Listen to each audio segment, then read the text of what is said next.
Good evening, everyone. Welcome to another episode of Talking with Dr. T, where we have conversations on bridging the gap between faith and mental health. Thank you for those of you that are joining us tonight live, and also thank you for those that may be watching the recording. From pain to power, deliverance from racism, sexism, domestic violence, and the deceit we endure is the topic for this month's Talking with Dr. T. Tonight's discussion will focus on a transformative journey of healing and empowerment by addressing the intertwined issues of racism, sexism, domestic violence, I should include intimate partner violence, and deceit. Drawing inspiration from the mission of Free Her, we will explore how individuals can reclaim their strength and agency in the face of systemic oppression and personal trauma. We will highlight the importance of bridging the gap between faith and mental health and the pathways to deliverance. Additionally, my guest will provide insights from her book, Deceit, and her workbook, and we will provide a framework. We will use this as a framework for our discussion on understanding the impact of deceptions in our lives. I am excited for our guest tonight, Reverend Dr. Lynn Patterson, who is the new pastor at the old First Presbyterian Church in Newark, New Jersey. Also, as Chief Evangelism Officer of Setting the Captives Free Ministry, the Reverend Dr. Lynn Patterson is committed to preaching, teaching, and demonstrating a liberating gospel. Welcome, Dr. Carol, to Talking with Dr. T.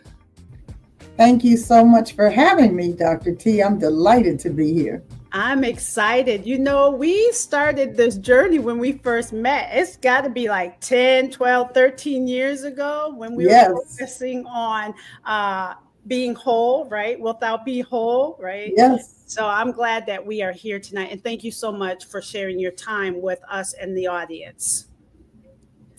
So I did not read your full bio. So what I would like to do is, before we really dive into our conversation, could you share a bit about your professional and ministry backgrounds to give our audience a clear picture of who you are? I would be honored to, and thank you for the opportunity to do that. I'll give the nutshell version because we're not going to be on all night.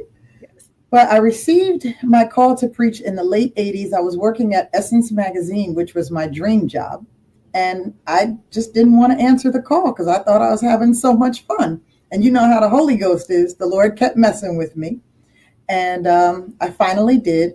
I met this preacher. We dated. We got married quickly.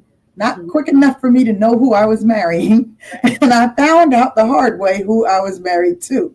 And that took me on a journey, first as a first lady, with a call that I still had not yet answered, but at least I was acknowledging being aware of. I ended up heading Christian education and women's ministry at my ex-husband's church, which was a blessing, but you know, a layperson can do that. Yeah. And after our divorce, I was licensed, ordained, went to seminary, all that good stuff. And now, as you mentioned, I'm serving as pastor of a Presbyterian church. And if anybody would have told me that, I would still be surprised. Now, my father was Presbyterian and my mother was Baptist. So I grew up going to both churches. Loved Presbyterian Sunday school because you could take the text apart and ask questions. But the worship wasn't as spirited and fun as the Black Baptist church. Yes. But here we are now at a Black Presbyterian church answering God's call on my life.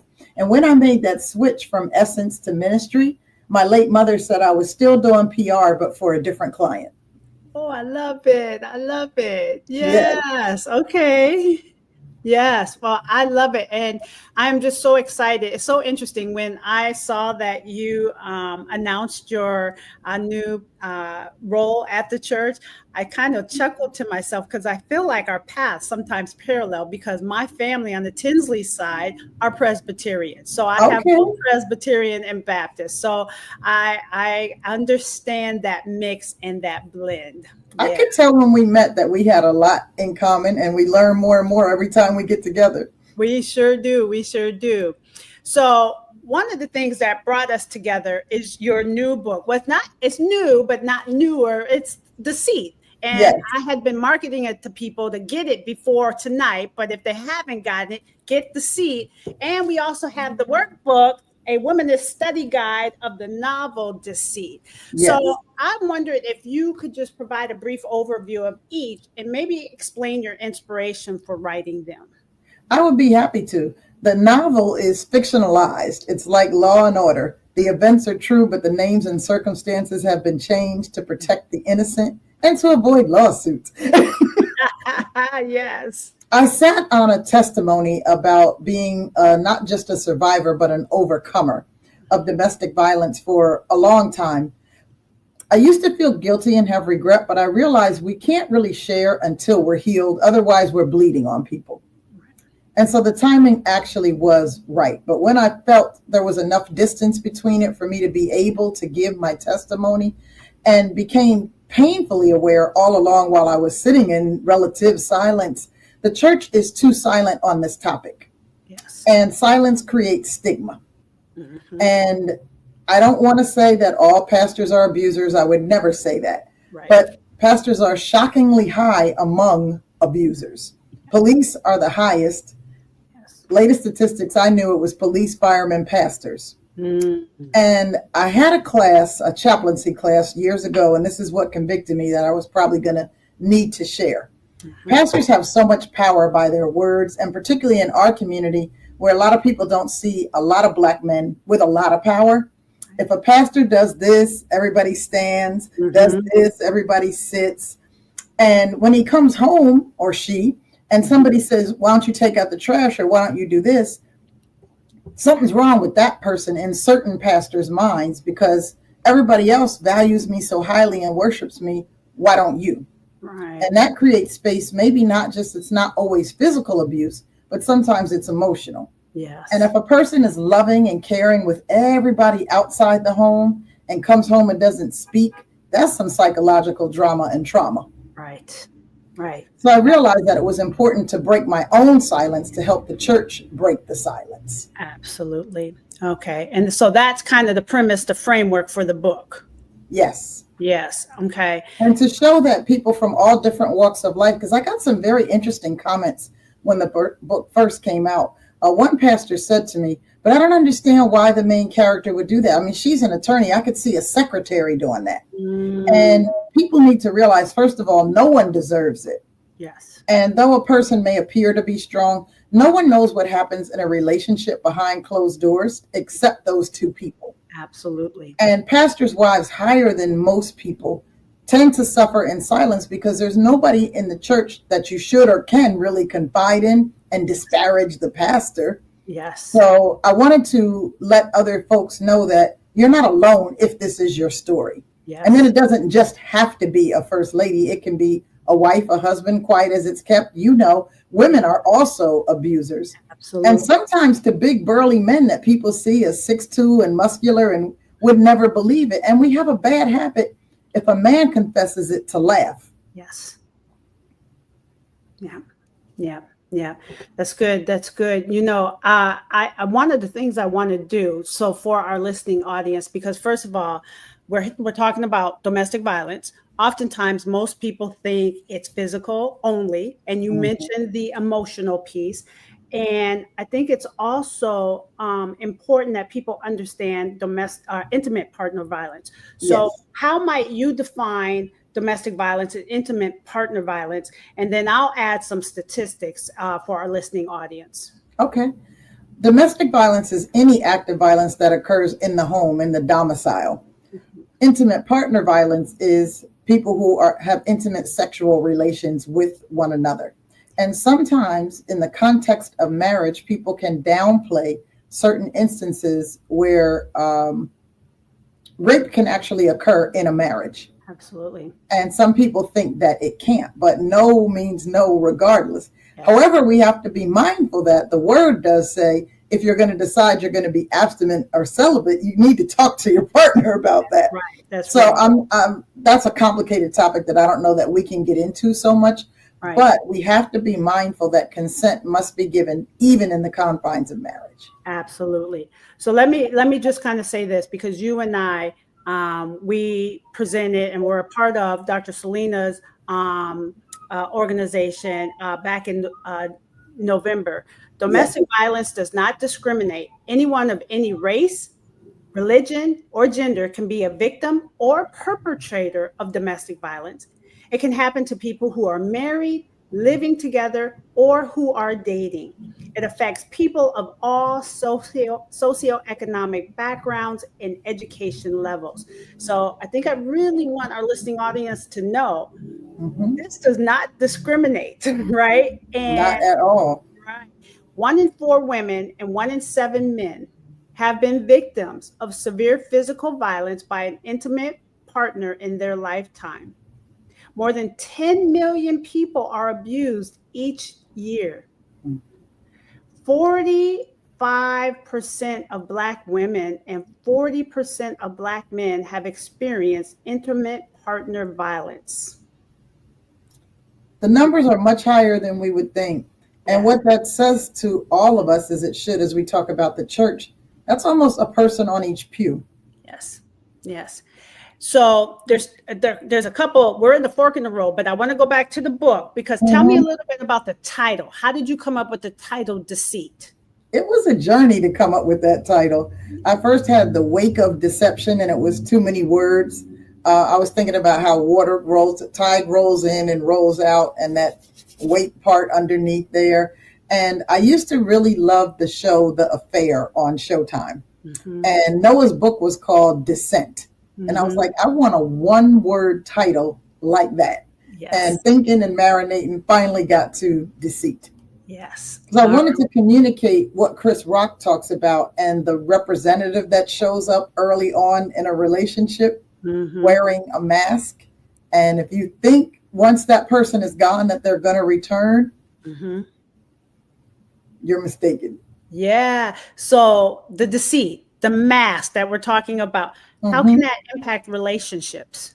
How can in that so many different ways? Yes. I joke and tell people that, and this shows my age when I use this reference, but The Odd Couple, I dated Felix Unger and I married Oscar Madison. Wow. And oftentimes, it was funny, years ago, before I was ever married, a friend of mine came to visit me one evening. It was getting late. I was getting tired. She was still there. And finally I asked, what time are you going to go home? She said, you don't understand. You're not married. When we used to date, he would show up smelling good, looking good. Now we're together all the time. I get everything. I'm like, yeah, but it's different. Yeah, absolutely. And what's sad in our society, marriage is held out like this wonderful thing that must be attained. And unless you do, you're not whole. Right. So too many people are dreaming of finding that other half of themselves. And we have to know entering in, you need to be 2 whole people. Expecting another person to complete you is a recipe for disappointment. Well, I'm sorry. Say it again for the people in the back. One more time. Expecting another person to complete you is a recipe for disappointment. Yes, absolutely. But in those early dating stages, we pretend we can and we think they can. And all this stuff is going on that is just not realistic. Yes. Yeah. Well, for me, I do marriage and family counseling. And part of what I help couples with, whether it is premarital counseling, they're coming in to enhance their relationship, or there's been some kind of transgression. First of all, we got to talk about the stages of relationship, right? And we got to talk about the stages of dating. When we talk about, I really like this idea of you got to go through all 4 seasons when you're dating. But most people start dating in that summer. Things are great. It's wonderful. And they're ready. But what about the fall when it starts to get cold, and the winter, and things might be tension and the conflict comes in. So I really believe that, just like you said, when you're dating, it's a process, not a destination, right? Yes. And to your point, when we're talking about mental health, summer, spring, mostly everybody's chill, good vibe. When it starts getting dark early, people might have seasonal affective disorder. Like, you have no idea what different things people are dealing with until you spend time with them. Yes. So we have the title of the book, Deceit. I don't want to give too much away about the book, but tell us a little bit about Brooke. Brooke is single, successful, satisfied with her life until she lets external forces creep in and make her question her choices. And so many of us are in that situation. Again, because of that societal pressure. Unless you have a partner, something must be wrong with you. Right. One of the things that's intentional in the story is that Brooke has a therapist. Yes. Because so many of us in the church and out think we're strong and we don't need a therapist. And I love the dialogue that Brooke has with the therapist when she first meets her, where the therapist explains to her that you'd be surprised how many strong sisters just need somebody to help them navigate the racism, the sexism, the weight of the things that we have to deal with as sisters who are sharp. Yes. Yeah. And so here now you're talking about the racism, the sexism. We're talking about the relationships. They're all intertwined together. There's an intersectionality. So here it is, as sisters out in the world, we're dealing with macro and microaggressions, but could be dealing with that in the home, in the relationships. So say a little bit more about the intersections, the intertwining of those isms. One thing that I think is fascinating about the isms is this whole conversation about pink and navy blue, never mind black and white. And that if a woman is a boss in the world and she's used to being navy blue, it might be hard to come home and make that transition to soft and pink. And then it's not just the sisters that are dealing with all of this stuff, it's the brothers. So many black men are sunned, are robbed of their dignity. And then if we come with our stuff and they have their stuff, home is no longer the sanctuary where people can be nurtured, but we're cutting each other's wounds even more deeply sometimes. Yes. So unless we can really, I think, each person have their own therapist and be able to have some candid conversations about as soon as I walk in the door, I don't need to interact. I might need some time to decompress. Yes. And that time should be granted or given. Yes. And we have to be very truthful with ourselves about ourselves first, and then with anybody who we're thinking about partnering with about what our habits and likes and dislikes are. Because when a relationship is new, in new relationship energy time, everything is cute. Yes. And then when it's not so new, some of that stuff that was never cute in the first place is on your last nerve, and now you want to explode because you never said you didn't like it. Yes, absolutely. So I'm glad you brought in, we're talking about both men and women. We said the sisters. So here it is, you and I, two black women, Brooke, a woman of color. And most people, unless they really have been trained to understand a womanist perspective, let's talk about why this discussion is also important for men. Particularly in the church, where the idea is that the wife, the spouse, is the helpmeet. The idea of a woman having her own ideas and goals and how she wants her life to be is abhorrent to some church-going men. Like, you're just supposed to be my helpmate. You're not supposed to have your own independent thoughts. And then imagine juggling a calendar if you're an executive and a nanny is needed. And then, oh no, but my mom used to be home and okay, but I'm not your mom. So there's lots of things to navigate in a relationship and in socioeconomic structures. If we've been raised differently, what we've been exposed to, where we've been. A lot of times in relationships, we think it's fun to be with somebody who was raised differently. But then people resent certain things that are different. In arguments, comments come out like, well, I didn't have a silver spoon.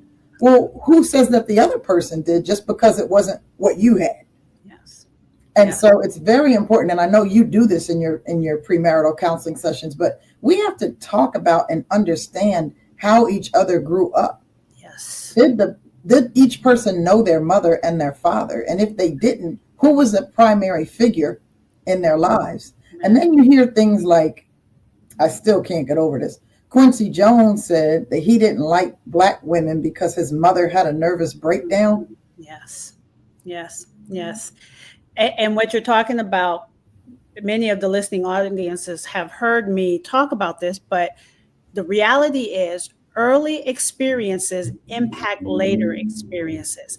And Yeah. unless you are really aware and have taken time to understand how you have been socialized into relationships, into family, you're carrying those same patterns of behavior in your relationships as an adult. That's why we call it intergenerational or generational trauma.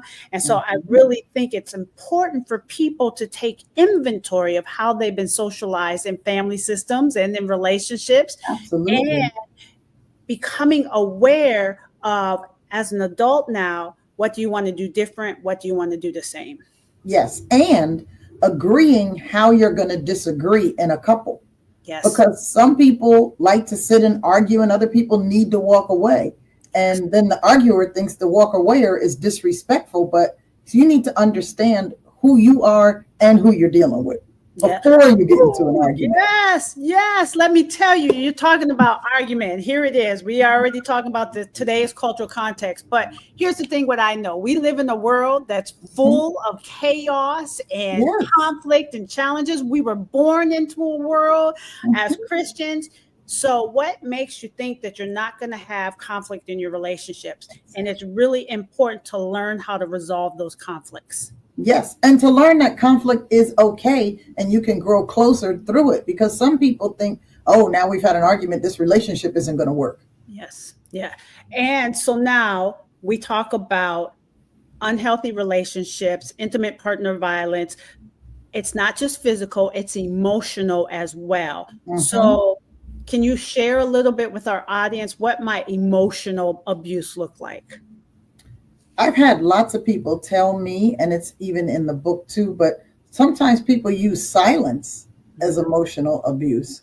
Like, you know what it, I'm not going to ask you to you, but to the listening audience, what it's like to be in a house with someone who won't speak to you. Right. That's a lot. Or people can be demeaning. Sometimes early on, we may confide in people about what our weaknesses are, what our vulnerabilities are. And then if that love shifts to something other than love, those things are exploited. Yes. Self-esteem can be significantly damaged or diminished when people know what your particular weaknesses are. One thing I think is key in emotional abuse is when people run hot and cold. Yes. Yes. And it seems to be for no apparent reason. And then the other person is always left wondering, well, what did I do to make that happen? And then that's when you start walking on those proverbial eggshells and you're not at home because you're trying to wonder what caused the mood swing. What can I do to avoid the mood swing? And all of those types of things. And then when that happens, that's what connects to a person's well-being and emotional health, their mental health, because those things can start kind of this domino effect in the mind. What's going on? It can increase anxiety. It can increase depression. It can increase or it can decrease self-esteem, right? And belief of self, right? Yes. And then you're fearful in your own home. Right. Right. So here it is, you and I talking about this on Talking with Dr. T and bridging the gap between faith and mental health. Is this a topic that's being discussed within the four walls of the Mortar Brick Church? I don't think as often or as much as it should be. Every once in a while, you might get a sermon about Tamar or thank goodness the walls are coming down a little bit more, but we have such a long, long way to go.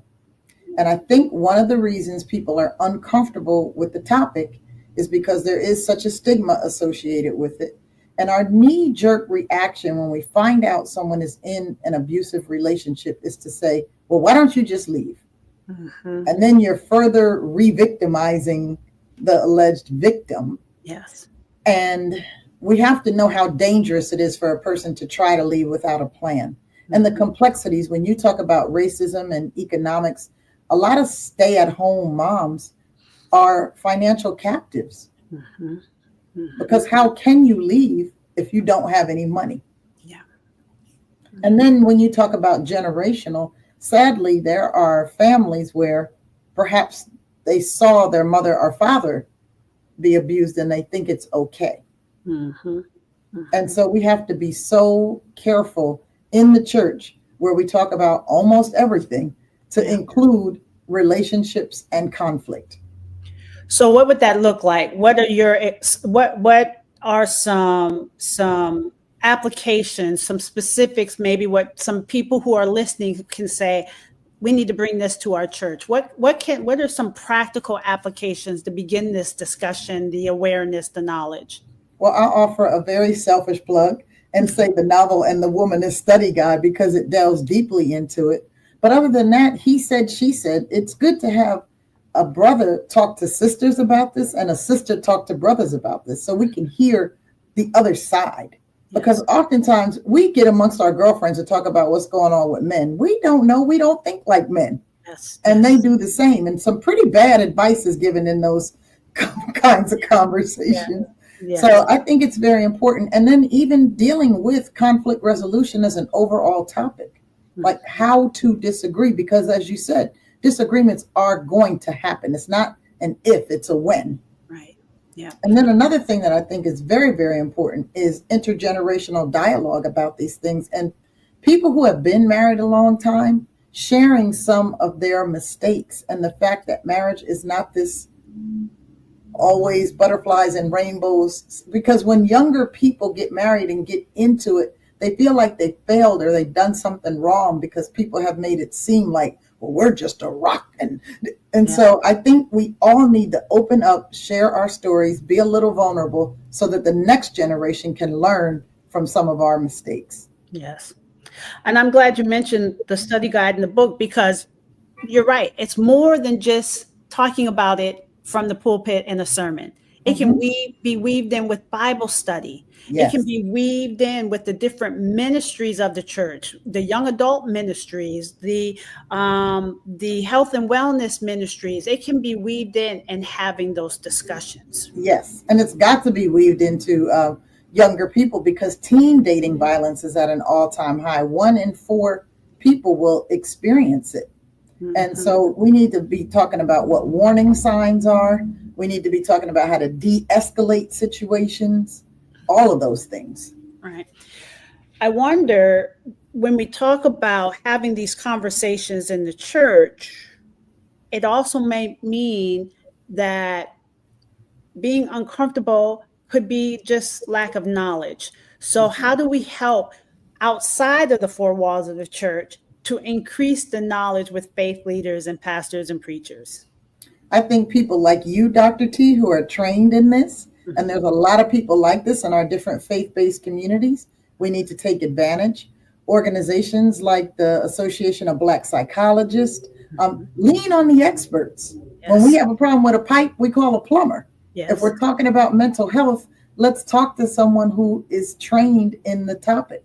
And we have to be careful when we do have these conversations that we know how and where to refer people, because it might get real deep real fast and it might be out of our depth. Yeah. Now, I don't know about you, but I know that this was not a topic that was discussed when I was in seminary.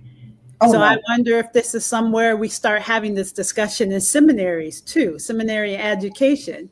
I think seminaries would be a great place. At certain very liberal schools, there's a whole lot of talk about the LGBTQIA community, but there's very little talk about when things go wrong in any relationship, whether it's hetero or homo. Absolutely. Absolutely. And then we could also maybe think about, and I'm putting a plug in for those leaders that are listening, our faith leaders, we need to have these special topics at conferences. Right. We do. And it should be headlined that we're having these conversations. I would agree 100%. Yeah. All right. So we're talking about, the book, Deceit, the topic, the title.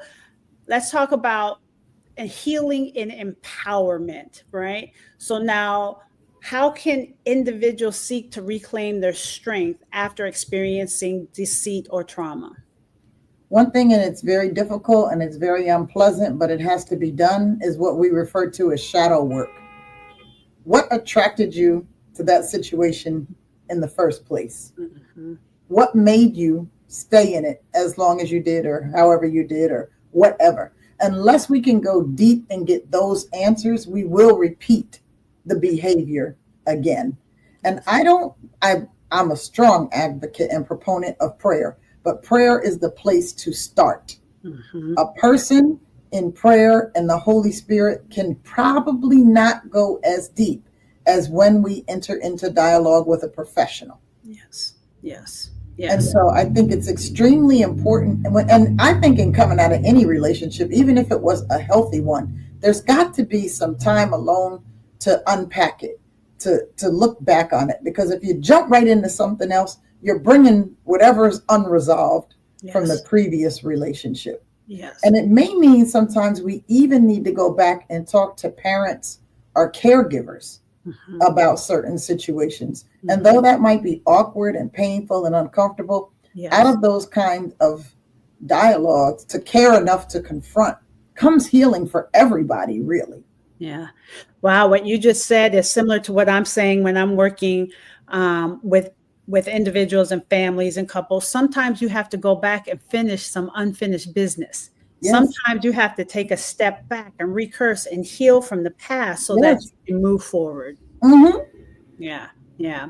And so And I think it's good to, I'm sorry to cut you off, but it's very good to have some real friends. I mean, we all have all these followers on social media that we think are friends, but I mean a friend that sticks with you through the thick and the thin, that you can speak honestly with and know that it won't be held against you or used later in some kind of way. Because some stuff we just need to be able to say out loud to somebody with some flesh. Yes. Yes. You're identifying friends. You're saying friends. Let's talk about the importance of having a support system. Who else Yes. could be included in that support system? Ideally, an educated faith leader. Mm-hmm. And I say that intentionally, not to be elitist, Mm-hmm. but I don't remember the song. Is it Andre Crouch? But there's this song that drives me crazy where this woman comes to the pastor and says, I want you to pray that my husband would stop hitting me. And he says, oh, I can't pray that prayer, but I'm going to pray he gets to know Jesus, because if he gets to know Jesus, then he won't. Like that kind, you don't need somebody with that type of advice. Right. And I'm not advocating, divorce isn't the answer for everybody, but sometimes divorce is the answer. Mm-hmm. And if it's a person that thinks you got to stay together at all cost, Mm-hmm. and then you mentioned generational, in an unhealthy relationship, when people think they're staying together for the kids, Mm-hmm. now you're just creating some people who are seeing an unhealthy relationship pattern. Mm-hmm. Yes. Yes. And so I think that it's important to have every option on the table when approaching healing, because different people need different things. Yes. Yeah. Wow. I just thought about this statement that I incorporate in my trainings. If you can't help them, at least don't harm them with your words or your Yes. lack of knowledge, your lack of awareness. Exactly. If you can't help them, at least don't harm them. Mm-hmm. And sometimes we really need to be able to say, I don't know. Yes. Yes.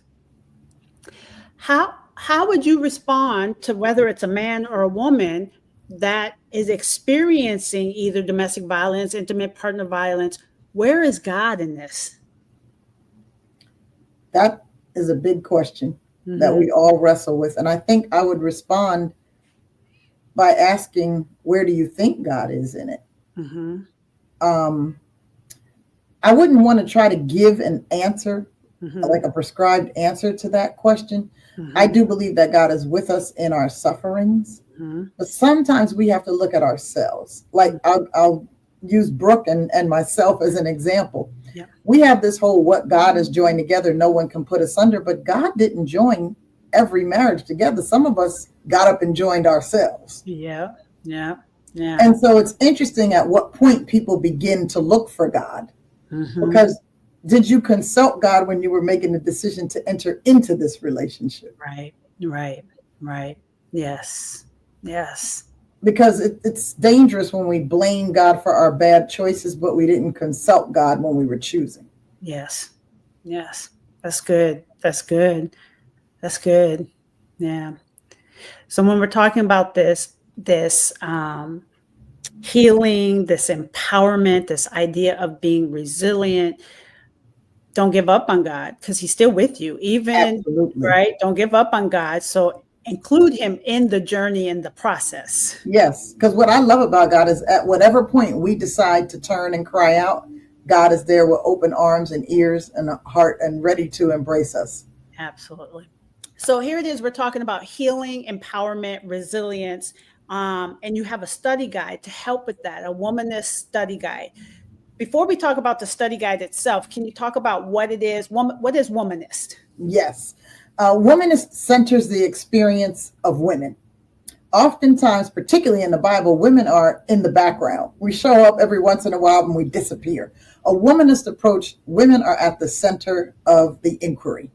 And I took that approach because there's a stark difference between womanist and feminist to me. Yeah. Womanists understand that brothers are in the struggle with us. Our children matter. It's a village approach. When the women are healthy, the whole village is healthy. Yeah. Feminists to me tend to be anti-male. I am woman, hear me roar, all men are terrible. And that is not the approach. The approach is womanist because Brooke is the main character. Yeah. Brooke is impacted by every woman she comes in contact with throughout this novel. Yes. From her mother, Sarah, who gave her a firm foundation and confidence, even to Kathy and Kelly, who are other women in Ryan's life, who happens to be her love interest. And she's even able to learn and grow in interactions with them. Yes. And if we're open, we can learn something from any and everybody. Brooke, unfortunately, stayed in the situation, but thank God comes to healing. Yes. But Kelly was one and done. Oh, you put your hands on me, I'm out. Yes, yes. And so I want us to discover, even in the novel and the study guide, that the way America does monumental history, where Abraham Lincoln is good and so is bad, we're all gray. There was a study at Calvary a long time ago called Halos and Horns, and everybody has both. Yes. And so what I try to show in the novel and the study guide is we need to, even in that shadow work, see ourselves for the good that we do. Yes. And the harm that we cause. Yes, absolutely. Thank you. That's good. That's good. So now we take that idea of a womanist and apply it to your study guide. Tell us more about the study guide and how can the study guide be beneficial? The study guide examines different aspects of life, not just faith. We look at society, we look at self, and we look at our interactions with others. And what I tried to do was make it cross-shaped. You know, our vertical relationship with God, but our horizontal relationship with others. And if we are not having good, healthy, horizontal relationships, we need to examine that vertical relationship. Yes. That's good. That's real good. Yeah. So I think about this study guide again. It can be weaved into a Bible study curriculum. Absolutely. And there's scripture throughout for that purpose. Yes. Absolutely. So again, you know, we have a womanist study guide of the novel Deceit. Those of you that have a book club in or out of the church, but can weave in the study guide because it's centering the experiences of perspectives of Black women, but it's just not for women. We can include men in this discussion. Yes. Yeah. I had a group of brothers read Deceit in their book club, and it was most fascinating to have a conversation with them. They asked such different questions. And you know, questions come from our own individual perspective. Yes, absolutely. Do you remember some of the questions that they may have asked based on reading the book? I do. One of their biggest questions was, why wasn't Daniel more protective and more forceful in not letting this happen? One big question they had was, who is this dude? Yes. And what was interesting is they admitted that there are people like Bishop Ryan. Yes. Thank goodness there aren't many that they say they know in their circles. Absolutely. But when we talk to sisters, we know that people have had experiences like Brooke over and over again. Right. I'm amazed at how many female readers tell me that they see themselves in the story. Yeah. And what I'm blessed by is people say the novel is quite the page turner. The Yes. reason I made it a novel and not a study guide initially is we consume things that are entertaining. Yes. Yes. And so it is ministry, but thank goodness it's ministry that people are interested in accessing. Yes. Yes. And I'll tell you, it's an easy read. So when you pick up the book and you start reading that first chapter, you're going to say, oh, but wait, let me go to the next chapter. Oh, but wait. And by before you know it, you're finished with the book. So it is a very easy read that can be used individually, but within groups as well. Now, I'm going to kind of highlight this because I've been asking, what can churches do? First of all, I think they could call you in, and they can call you in to help lead some discussions. So tell us a little bit more about Set the Captives Free Ministry and Free Her. So Set the Captives Free is based on that scripture where Jesus says, the Spirit of the Lord is on me. And I think that if you think about an elephant, elephants in that little chain, that chain has no power over them, but they've been conditioned. Yes. And there's so many ways that we as Black people have been conditioned. And then when you add the layer of Black women, if we think about in the church, I mean, these days, thank God, we're seeing so many more Black women become pastors, but for generations, neither you or I are new to ministry. Sons were always taught to launch and go and get there. And daughters were taught, bloom where you're planted. Be faithful here, and those kinds of things. And so I think it's very, very important that boys and girls see that God has unique calls on their lives and they can branch out and do whatever they want to do. I'm talking about the gray, even a character who's the antagonist, like Ryan, is the one who encouraged Brooke to have her own business. Yes. And so even sometimes our enemies can see our potential. Yes. Ooh, that's good. Even our enemies can see our potential. I think if only we would see it ourselves. And again, I think it's life and all those isms that have made us sometimes doubt ourselves. Yes, absolutely. And then that goes back to low self-esteem, right? Lack of confidence, right? And that's why the study guide is a combination of self-examination and conversation. Because some of this work we do need to do in private. I thank God that God develops some stuff in private. But then there's some things that only in amongst the fellowship and other saints can we really get it out and grow. Absolutely. Absolutely. So now that was Set the Captives Free Ministry. What about Free Her? So Free Her is a nonprofit birthed out of Set the Captives Free and the novel. When it came out, I have this dream that I've not given up on, and I believe the dream is from God. I'd love to see it be a play, a movie, other ways that more people can be exposed, particularly with the stats being as high as they are. Yes. Because not everyone will read a novel, but many readers have told me they can see this as a play. They can see this as a movie.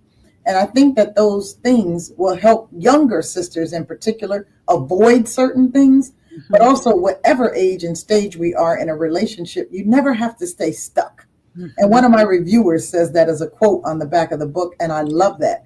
As long as we are alive, we have greater possibilities. Yes, yes. I love that. And it made me think of the word resilient. So I want everybody to know that's listening and will watch this later.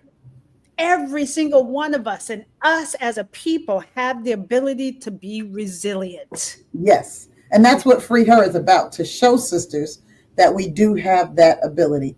Its mission is an acronym of breaking. And what we're going to do is open up for people to share stories of sisters who they know have overcome.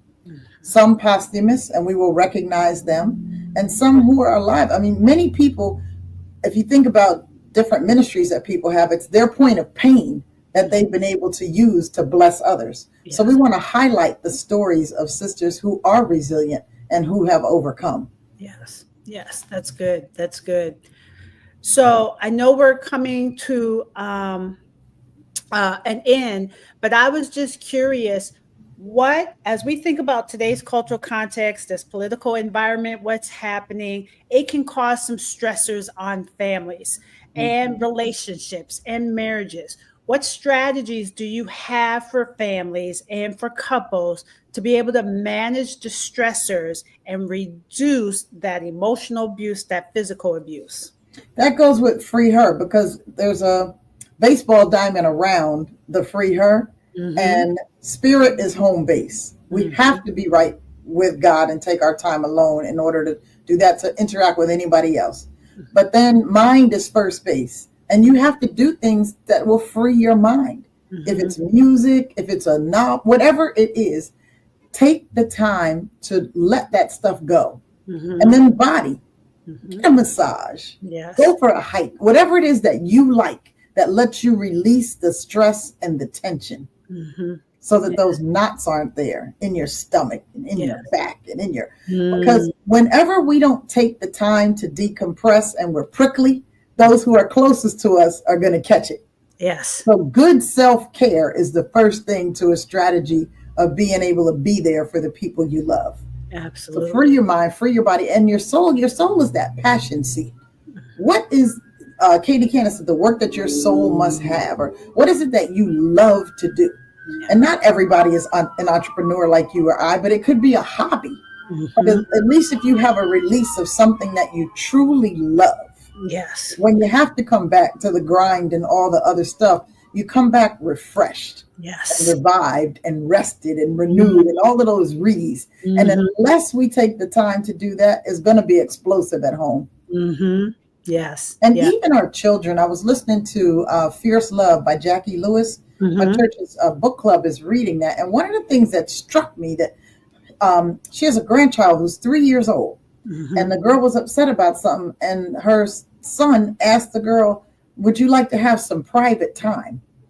I would never think of asking that to a 3-year-old. Like, we sometimes want to make kids like, stop crying, get over, do that. Yes. And even they have such big personalities at such early ages that we need to respect every generation in the household. Yes. Let people have their space. And of course, obviously they got to do what you say. Right. They're actually little human beings, not are things to control like toys. Absolutely. I love that. And going back to what we said earlier, how we are as adults, we pick up patterns of behaviors of how we are socialized as children. So what are we modeling for our children? Some quiet time. Yes. You want to relax. That they're going to take that into adulthood. Of course. Exactly. Right. So I think it's important to be aware of what we as adults are modeling for our young people. Very much so. Yes. This has been a wonderful, wonderful conversation. How can people get in contact with you? How can they get your book and the study guide? So there's a website, freehermindbodysoul.org, for Free Her, and it has the mission statement, information about the movement we are starting, how we're going to be able to share our stories. Setting the Captives Free is another website, setcaptivesfree.com.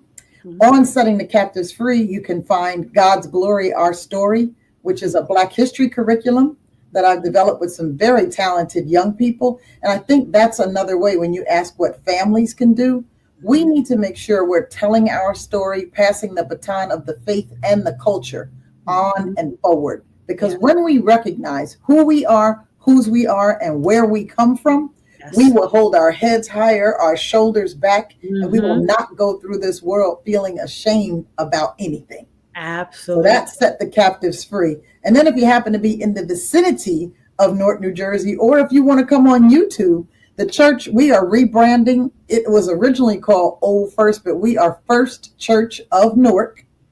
And you can catch us on YouTube at 1ST Church Newark NJ. Yes, I love it. I love it. So as we are coming to an end, is there anything you would like to say that we didn't talk about? I would like to say thank you to you for the opportunity to talk with Dr. T.